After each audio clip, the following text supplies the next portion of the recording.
Alright guys, to do a review of these Stampede hot dogs, and these are Butcher's Selection Stampede hot dogs. These are apparently famous. They were on sale, and the only reason I picked them up is because people have been telling me to try these out.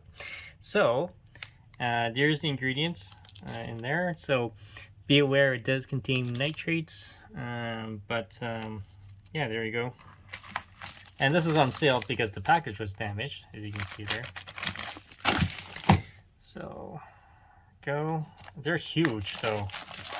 Okay, so I'm gonna cook them up and do a quick taste test. Stay tuned. Okay, so these are hot dogs all done. Let's do a quick taste test, see if they're actually as good as people say they are.